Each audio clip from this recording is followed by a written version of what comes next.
শততম টেস্ট খেলা মুশফিকুর রহিম ধূসর হয়ে যাওয়া সেই অভিষেক ম্যাচের ক্যাপটা আজও পরম যত্নে আগলে রেখেছেন প্রথম দিনের মতোই। এই ক্যাপটা তার কাছে স্মৃতির, গর্বের, সম্মানের। এবার প্রথম শ্রেণীর ক্রিকেটাররাও পাবেন এই গর্বের প্রতীক গ্রিন ক্যাপ। সাথে তামিমের ছোঁয়ায় বদলে যাচ্ছে ঘরোয়া ক্রিকেটের চেহারাও। টেস্ট ক্রিকেটে অভিষেকের গ্রিন ক্যাপ এতদিন ছিল শুধুই জাতীয় দলের গর্বের প্রতীক। এবার সেই মর্যাদা ছড়িয়ে পড়ছে ঘরোয়া প্রথম শ্রেণীর ক্রিকেটেও।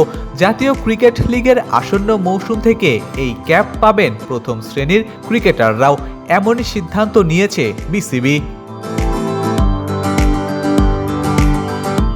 বিসিবির টুর্নামেন্ট কমিটির প্রধান সিরাজউদ্দিন মোহাম্মদ আলমগীর প্রথম আলোকে জানিয়েছেন, প্রথম শ্রেণীর ক্রিকেটের গুরুত্ব তুলে ধরতে নেওয়া হচ্ছে এই উদ্যোগ।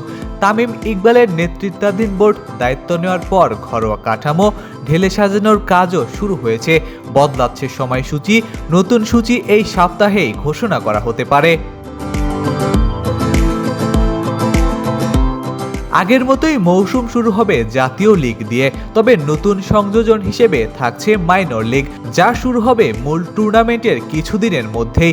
ইংলিশ কাউন্টি ক্রিকেটের আদলে এই মাইনর লিগে সুযোগ পাবেন মূল একাদশের বাইরে থাকা ক্রিকেটাররা, অর্থাৎ এনসিএল এর মূল একাদশে যারা জায়গা পাবে না তারা খেলবে মাইনর লিগে। পরিবর্তনের তালিকায় আছে আরও একটি বড় সংযোজন, বিদেশি ক্রিকেটার।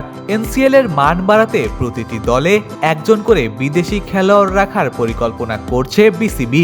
এ নিয়ে ইতিমধ্যে কয়েকটি বোর্ডের সাথে যোগাযোগও শুরু হয়েছে। অর্থাৎ শুধু মর্যাদার প্রতীক নয়, প্রতিযোগিতার মানও বাড়ানোর লক্ষ্যে এগোচ্ছে বিসিবি, যেটা দেশের প্রথম শ্রেণীর ক্রিকেটকে আন্তর্জাতিক মানের কাছাকাছি নিয়ে যাওয়ার একটি স্পষ্ট বার্তা। Ishtiaq Ahmed, daily cricket.